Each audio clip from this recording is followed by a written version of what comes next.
after the birth of Prophet Muhammad. He was the first diplomat in the world.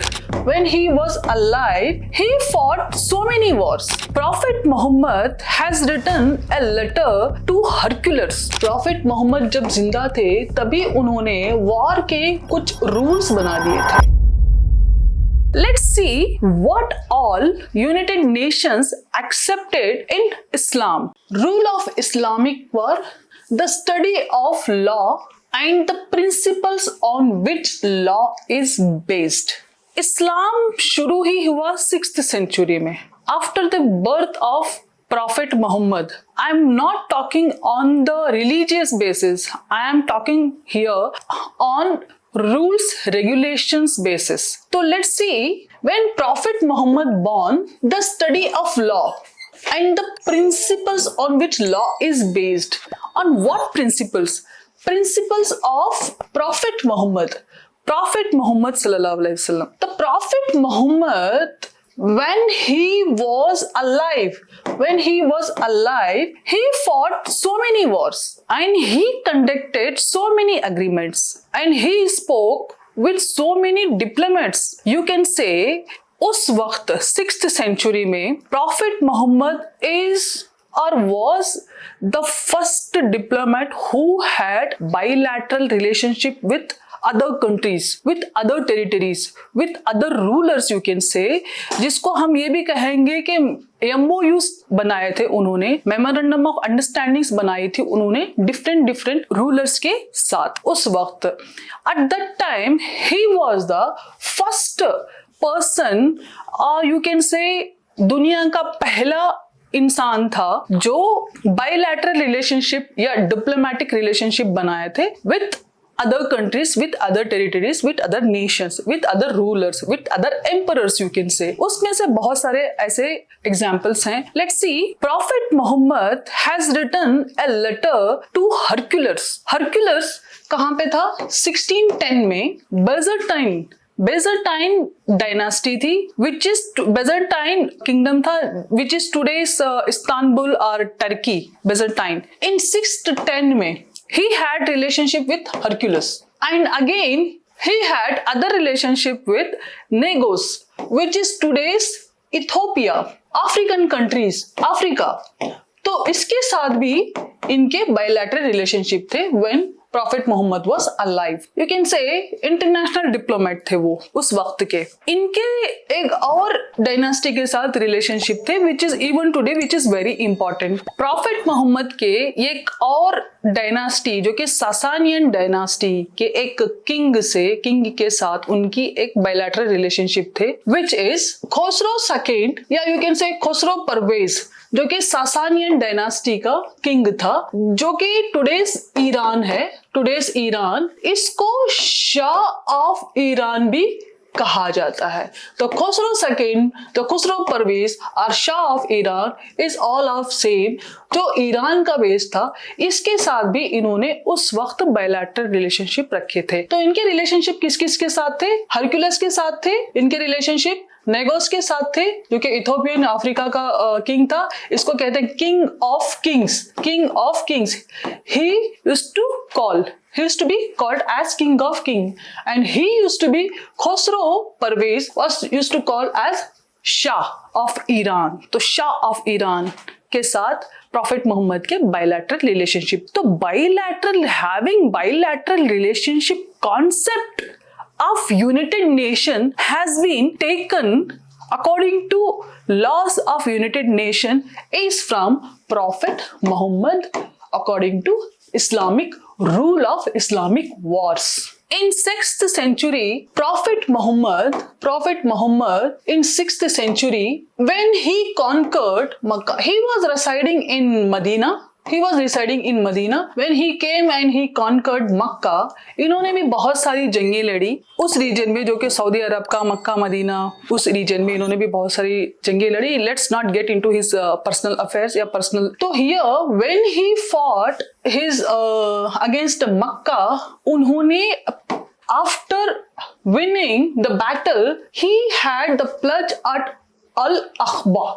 मतलब उन्होंने वहां पे खुतबा दिया, वहां पे ही addressed with the Makkah's public and in this written the constitution of Medina has been written. इसका result था मदीना का कॉन्स्टिट्यूशन लिखा गया। तो मदीना के कॉन्स्टिट्यूशन में for the first time in the world, for the first time in the world, in any particular state और any particular conquest region, for the first time in the world एक नई चीज हुई जिसको हम ये कहते हैं उम्मा document has been written.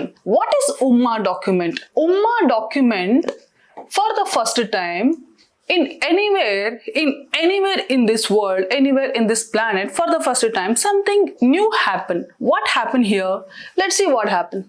Basically यहाँ पे कुछ ट्राइब्स रहते थे जैसे कि बानू, नजर और खुरैश, ये ट्राइब्स के नाम हैं। तो बनु, नजर, खुरैश और भी बहुत सारे ट्राइब्स रहते थे। तो this Umma document deals with all sect, all religious followers और मल्टी रिलीजियस फॉलोअर्स, क्योंकि हर एक ट्राइब का अलग रिलीजन हुआ करता था। हर एक tribe used to follow their different religion. They have not been forced या इंसिस्ट नहीं किया या उन पे मैंडेटरी नहीं किया कि आप, क्योंकि हमने मक्का को कॉन्कर कर लिया है, मतलब मक्का को हमने जीत लिया है, तो आपको इस्लाम फॉलो करना ही पड़ेगा। इस बात की उन पे जबरदस्ती या मैंडेटरी या फोर्स ऐसा कुछ नहीं किया गया। They had full freedom, they had all rights to follow their own sect और religion, जिसमें से हाँ उनको कहा गया कि अगर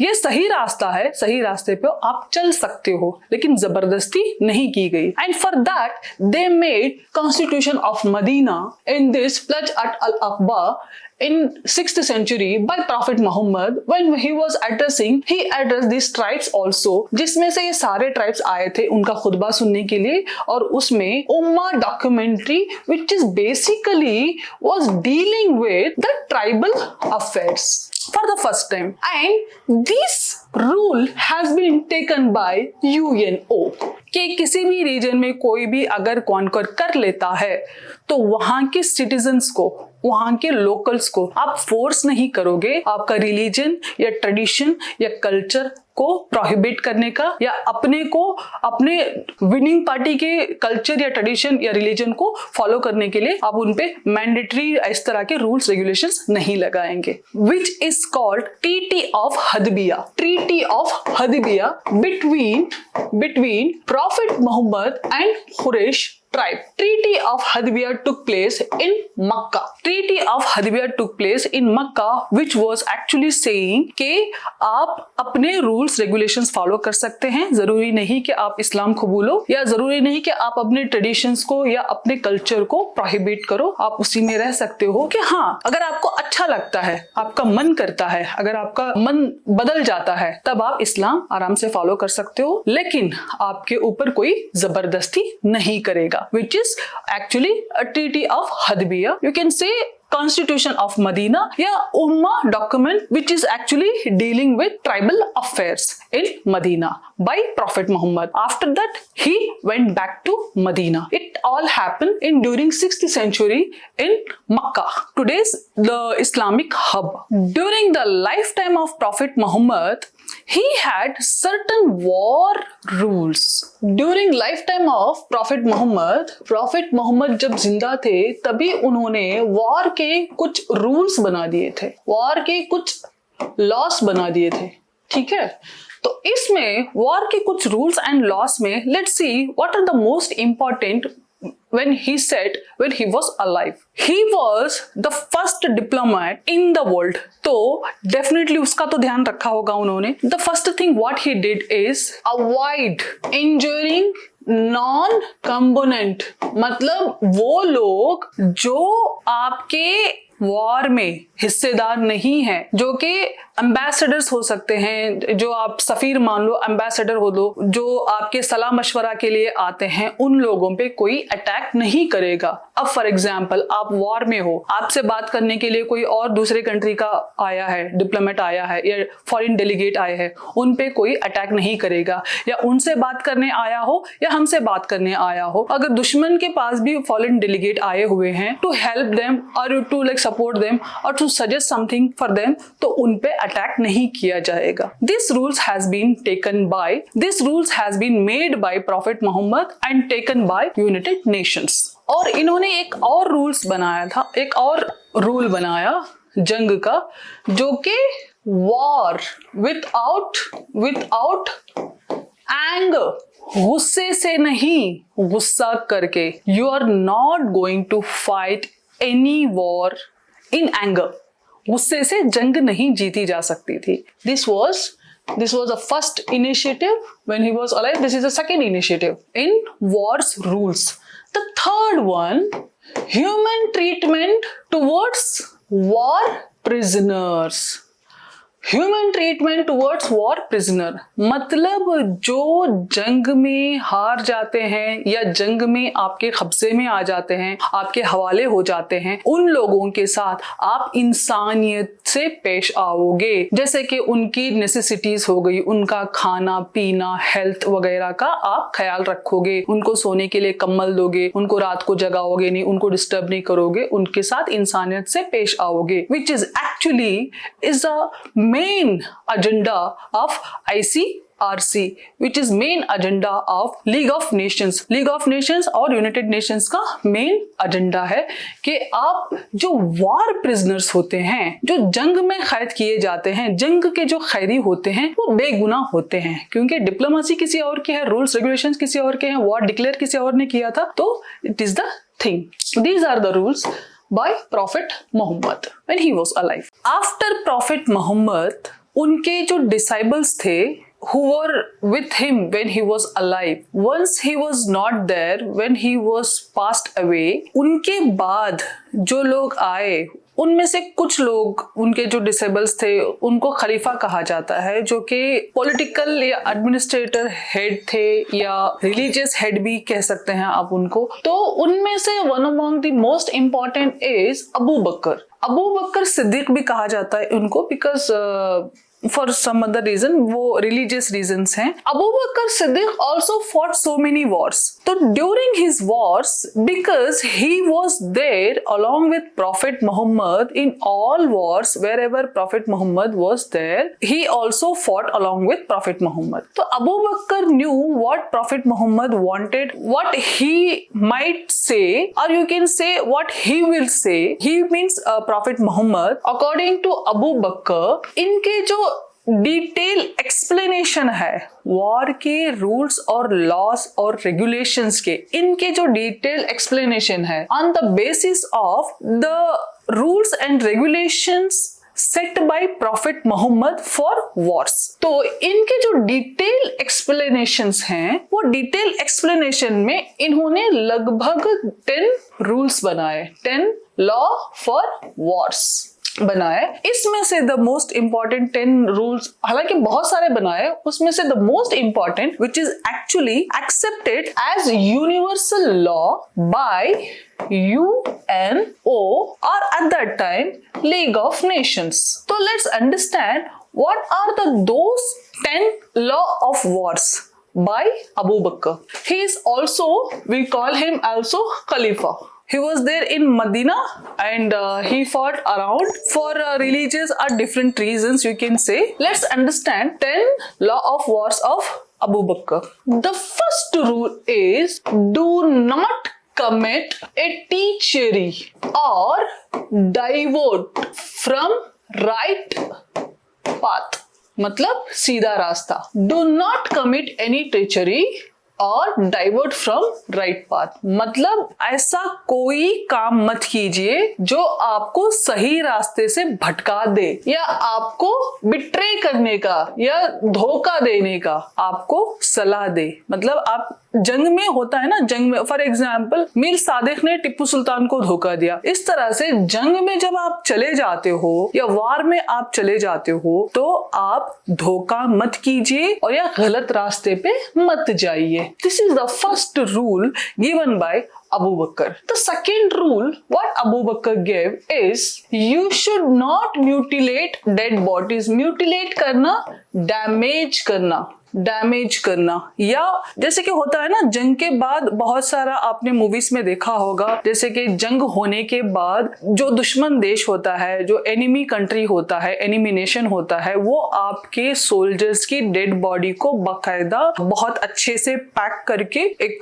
कॉफिन में पैक करके आपको दिया जाता है आउट ऑफ रिस्पेक्ट। आपने बॉर्डर मूवी में देखा होगा कि सनी देओल ने पाकिस्तान के बहुत सारे सोल्जर्स को अच्छे से पैक करके, हंसने की बात नहीं है, अच्छे से पैक करके उन्होंने पाकिस्तान को दिया था। वो एक यूनिवर्सल लॉ में ऐड किया जाता है which is actually given by the Abu Bakr Siddiq in Islamic according to Islamic rules of war. तो the third thing is do not kill children, मतलब बच्चों को मत मारिए। द फोर्थ थिंग इज औरतों को मत मारिए। And the fifth thing is do not kill elderly people, जो बुजुर्ग होते हैं या बूढ़े होते हैं उनको भी, उनकी भी जान मत लीजिए। This is the fifth thing. And the sixth thing, the sixth rule of Abu Bakr Siddiq is bring no harm to trees।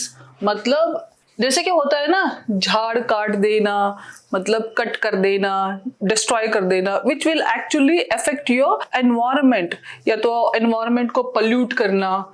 मतलब झाड़ों को मत, मतलब दरख्त को मत काटिए या पेड़ों को मत काटिए, झाड़ों को मत काटिए, ट्रीज को मत कट कीजिए, क्योंकि दे प्रोड्यूस फ्रूट्स, है ना, खाने के लिए। अब जंग में हो, अब रोज रोज खाना तो नहीं बना सकते ना, और उस वक्त उतनी रिसोर्सेस अवेलेबिलिटी भी नहीं थी। तो what he said is do not cut, do not harm to trees, झाड़ों को मत कट कीजिए। And which is actually also accepted by as universal law in UN or League of Nations or ICRC. Now here the seventh rule what he said is कि झाड़ों को मत cut कीजिए और ना ही उनको जलाइए। डू नॉट फायर देम, उनको आग मत लगाना उनमें, और उनको मत जलाइए क्योंकि वो फल देंगे, वो आपका खाना बन सकते हैं, वो आपको खाना प्रोड्यूस कर सकते हैं, वो आपका फूड का एक रिसोर्स बन सकते हैं। जब तक आप जंग लड़ रहे हो या उसके बाद, जंग के बाद आपको खाने की तो जरूरत पड़ेगी ना, तो उन झाड़ों को या उन पेड़ों को आप बर्बाद मत कीजिए। ये एक रूल बना दिया गया था। It was seventh rule of Abu Bakr Siddiq. Eighth rule was do not slay animals. Animals को मत खत्म कीजिए या उनको कुछ हार्म मत कीजिए या उनको कट मत कीजिए, उनको डिस्ट्रॉय मत कीजिए, क्योंकि उस वक्त वहां पे specially in middle east, specially in Arabian peninsula, the animal is also one among the biggest food resource। वो भी एक खाने का बहुत बड़ा जरिया था, खाने मतलब वो भी खा सकते थे वहां पे, तो अभी भी खाते हैं वो बात अलग है, लेकिन वो भी खाने के इस्तेमाल में आप ले सकते हो instead of killing them without any reason just because it belongs to your enemy nation और योर एनिमी। ठीक है। At this eighth thing it is also accepted in UN। The ninth thing, what ninth rule made by Abu Bakr Siddiq in Islam, in war laws of Islam is save your food। अपना खाना बचाओ या अपने खाने को बर्बाद मत करो, या आपके एनिमी के खाने को बर्बाद मत करो, या दुश्मन के भी खाने को बर्बाद मत करो, या दुश्मन के खाने को, उसके खाने का जखीरा रखा हुआ है, वहां पे जाके किसी ने आग लगा दी just because it belongs to your enemy nation. Fine. जंग में यही होता है ना कि हम उसको खाना नहीं देंगे, उसका खाना कम कर देंगे, उसका फूड सप्लाई को हार्म कर देंगे, तो उनके सिपाही या उनके फौजी या उनकी आर्मी जो भी है वो without food they lose war। So even that also it has been prohibited in Islam। And the 10th one, which is actually very important, the 10th point is you are likely to be passed by those people। आप उनके रास्ते आप गुजर सकते हो, या आप जब गुजरोगे तो आपके सामने वो लोग आएंगे जिन्होंने अपनी पूरी जिंदगी किसी भी रिलीजियस फॉलोइंग के लिए वक्फ कर दी हो, या अपनी पूरी जिंदगी लगा दी हो किसी भी रिलीजियस बिलीफ के पीछे। तो हम उस तरह के लोगों को भी हम कोई भी हार्म नहीं करेंगे। फॉर एग्जाम्पल जो प्रीस्ट होते हैं, या पोप होते हैं, या मॉन्क्स होते हैं, नन्स होते हैं, उस तरह के लोगों को भी आप कोई भी हानि या कोई भी उनसे बदतमीजी नहीं करोगे। अगर वो आपको मिल जाते हैं, आप जंग लड़के जा रहे हो वापस, या आ रहे हो जंग के रास्ते में या बीच में या दौरान कहीं भी आपको मिल जाते हैं, तो आप क्या करोगे, उनसे आप चुपचाप सर झुका के उनके सामने से आप निकल जाओगे, आगे बढ़ जाओगे, उनको कोई भी हार्म नहीं करोगे, उनको हालांकि अकेला छोड़ दोगे। You will leave them alone. So these are the 10 rules by Abu Bakr Siddiq. After 10 rules of Abu Bakr Siddiq in according to Islamic law of wars or laws for the war, जो 10 rules के अलावा एक और खलीफा थे, he is also one of the most important खलीफा whose name is Ali. Ali also fought so many wars. After him, after Abu Bakr Siddiq, Ali also fought so many wars. In those wars, which is most important war, one war, and he gave one rule in that particular war. Let's see which war or which battle it was.